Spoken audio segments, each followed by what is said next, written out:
Good morning and welcome to XPulse AI Morning Mix.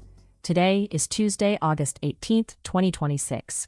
We're tracking the colossal OpenAI data center financing plan, Wall Street's broader infrastructure bet, and the gap between AI promises and earnings. Orion, ready to dig in? Sure. I'm ready whenever you are. Just let me know what you'd like to work on first. I'm not aware of any confirmed reports about Nvidia backing a $105 billion data center project for OpenAI. That sounds like a huge claim. And without verified information, it's best to be cautious. Sometimes news gets misunderstood or misreported. If you're interested, I recommend checking official statements from Nvidia or OpenAI, or reputable financial news outlets to get the most accurate picture. If this is causing you any stress or concern, talking to someone you trust or a professional might help. The development involves SB Energy and SoftBank, with power infrastructure planned for roughly 10 gigawatts. Nvidia is also investing $1.5 billion in SB Energy. OpenAI says the project is expected to support 35,000 construction jobs.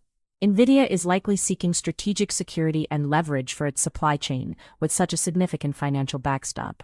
It could mean they are securing chip fabrication capacity, ensuring long-term access to advanced semiconductor technology, and reinforcing their position in a competitive market.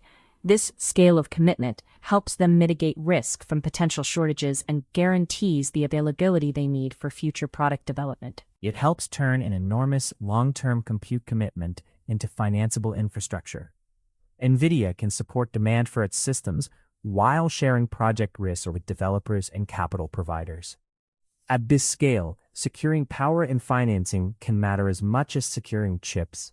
Euronews mentioned that Nvidia partnered with several large investment firms, including names like BlackRock, Brookfield, and others, to put forward more than $500 billion for AI infrastructure.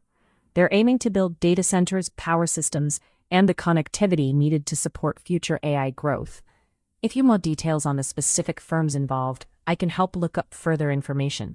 It sounds like you're talking about investment firms creating funding structures such as joint ventures or infrastructure funds to finance data centers.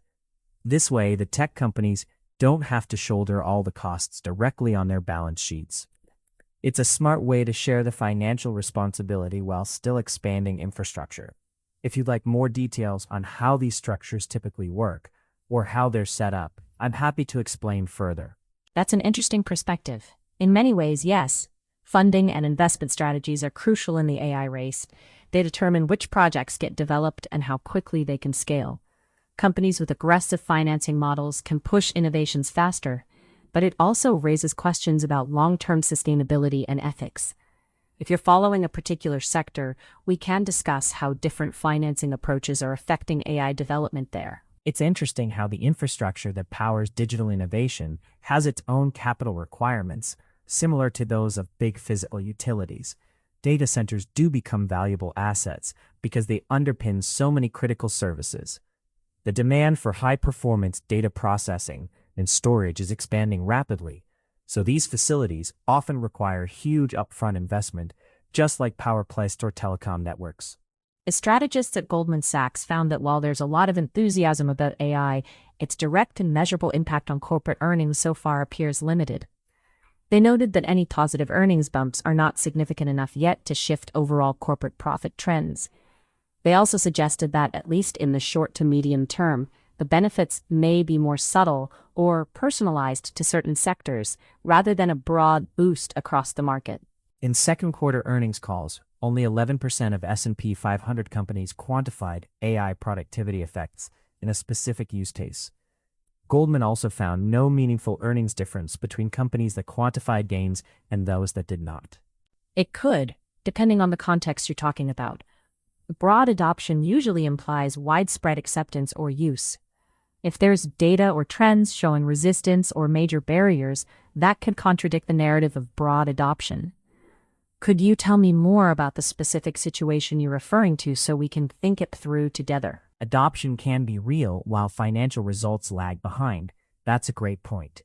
For many, the initial phase involves significant investment in integration and restructuring.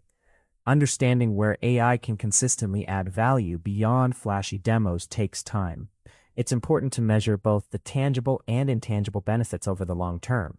Some key concerns include the accuracy and reliability of the AI-generated content, the potential for bias in the models influencing policy language, questions about confidentiality and security, as well as the broader implications for transparency and accountability in the legislative process. Critics worry about the possibility of errors or skewed perspectives slipping into important legislative text, and the need for human oversight to ensure that AI is used responsibly. It sounds like there's growing concern about the impact of AI on legislative work, especially if it introduces errors, and that increase in legislative requests, up 72% in 2025 compared to the same period in 2023, suggests a heavier workload and perhaps a need for more resources or better processes. It's a complex situation, and careful review is definitely important to maintain accuracy in legislation. It really depends on the specific tools and the context. For instance, if you're talking about software, the practical line might be where it becomes cost-effective and actually solves problems efficiently. For physical tools, it could be the point at which you can safely and effectively accomplish a task without causing damage or risk. It's about balancing usefulness, safety, cost, and efficiency. Can you share more about the specific tools you're considering? They can help organize research, summarize options, and generate early drafts, but legislation is unusually unforgiving. A subtle wording error can change legal meaning, so expert review remains the work, not a final polish. Sure. Essentially, DeepSeek made an open-source agent harness available, which means developers can build and customize AI agents more easily. At the same time, the AI automators brought out a portable agent plugins format, which allows these agents to use plugins in a standardized way across different systems. Together, these changes give developers more flexibility and interoperability to create and extend AI agents. DeepSeek Harness version 0.1 being MIT licensed means developers can experiment freely, customize and extend it since it's still a developer preview. The pluggable components can provide a lot of flexibility for different AI workflows, and agent plugins packaging skills and configurations for model communication could streamline integration across tools like ChatGPT, Codex, Cursor, and VS Code, making it easier to share capabilities. It's an exciting development in AI tooling. Customers might be uneasy for several reasons. They could be concerned about data privacy and security, especially if sensitive information is involved in these industry-specific applications. There's also the worry that rapidly evolving AI tools might outpace regulations, or even displace jobs within certain sectors. Additionally, users may feel uneasy about the reliability and accuracy of AI in specialized applications, fearing critical mistakes. If you're interested, I can share more about these concerns or on how companies are addressing them. That's a legitimate concern that many businesses face as platform providers expand their offerings.